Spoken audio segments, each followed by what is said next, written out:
The journey of faith can be long and convoluted. Just to look at Abraham and Sarah. Decades of wanderings, hundreds of miles, endless adventures, some of them fraught and dangerous. And generally, they were feeling their way. They were rarely sure they were doing the right thing, and sometimes didn't. Along the way, they gradually developed a deeper trust in God's purposes and confidence in his promises to them.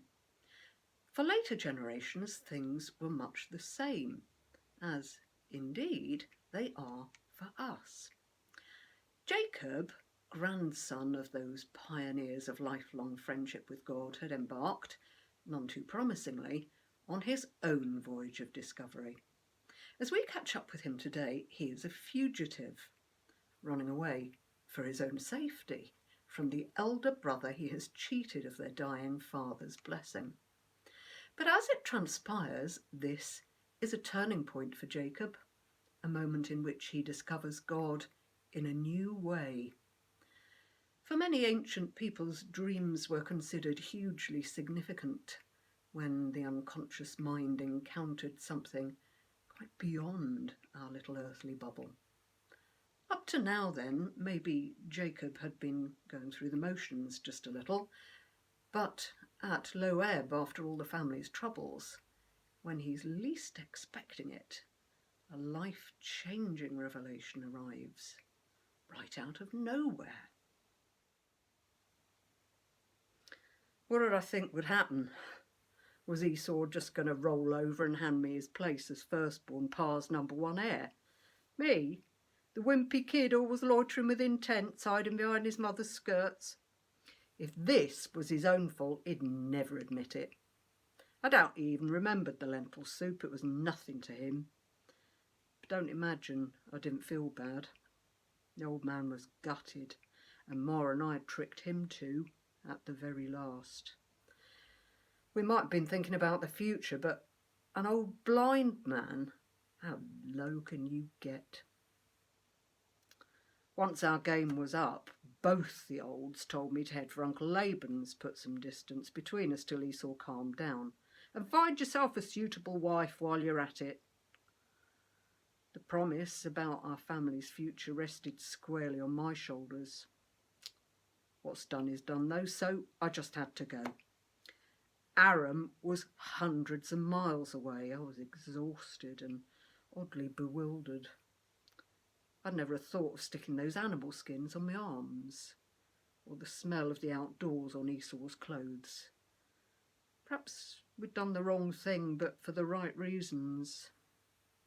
Anyway, after a day's journey, I just had to rest. Once nightfall was travelling isn't safe. There was no shelter, so I picked a high spot where you could see all round, well, you could in daylight. I had a little more than the clothes that I stood up in, so I looked round for a flattish sort of rock to lay my head on. Not exactly comfortable, but I fell asleep, well, just like that. The dream was so vivid, I can see it in my mind even now. A vast stairway leading right up towards heaven, positively crawling with living beings. They were moving up and down, not like ordinary people somehow. They shone, they shimmered, like sunlight on water or something viewed through a heat haze. And I knew whose servants they were. And then I realised that he was stood right beside me, talking to me. I never saw his face. And he introduced himself as the God of my grandfather and my father, and he repeated those promises, but this time the land and descendants were for me. I am with you, and I will keep you wherever you go. I will bring you back. I will not leave you until I have done what I promised you. I woke with a start, sweat on my brow. Even on that chilly night, I sat bolt upright, heart pounding. Silence. It was a holy place, the house of God, the very gate of heaven. I looked up. A deep and dazzling darkness all around. There I was, pathetic runaway, and there he was, as close as the very air I breathed. Where could I go from his presence? Darkness and light were both alike to him. He held me in life and would beyond it. As the sun came up, so I raised up my stone pillar as a marker, a gatepost, a memorial to the old, blind Jacob I was leaving behind. The oil glistened as I poured it over, and shone as it ran down the sides like those servants of the Lord gliding down the stairway. I closed my eyes against the sun, and I thought about my life, about Ma and Pa and Grandpa Abe and Esau, who goaded and discounted me, traded on Pa's favouritism, took everything important for granted until I cheated him into second place. Of course he wanted to kill me. He was humiliated. It was no good pondering, tying myself in knots. I couldn't fix it. But if the Lord had promised that he would never leave me, I had to believe that somehow he could smooth things over.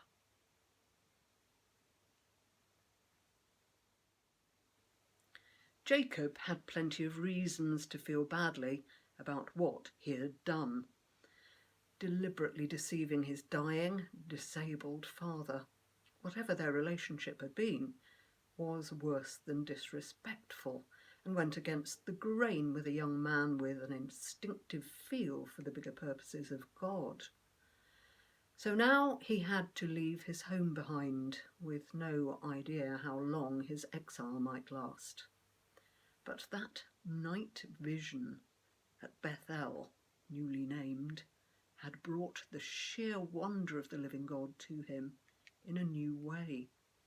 This Discovery Channel had revealed how his entire life depended upon the great I Am, that his own finite existence, with all its ups and downs, was intimately connected to this other, more mysterious being, that steadfast love would flow creatively between them as it had over many years with his extraordinary grandfather Abraham, that even he could make some contribution to the wider world, the sweep of history, even though he couldn't see exactly what. When Jacob would willingly have crawled under a rock in shame and was alienated from his nearest family, God granted him a glimpse into another dimension and caused him instead to mark the experience with the very stone on which his discovery was founded. God, it seems, has a way of redeeming our worst mistakes, of bringing benefit from disaster, and illuminating our paths when we're blundering about in the dark, breaking things and covering ourselves in spiritual bruises. And that is good to know.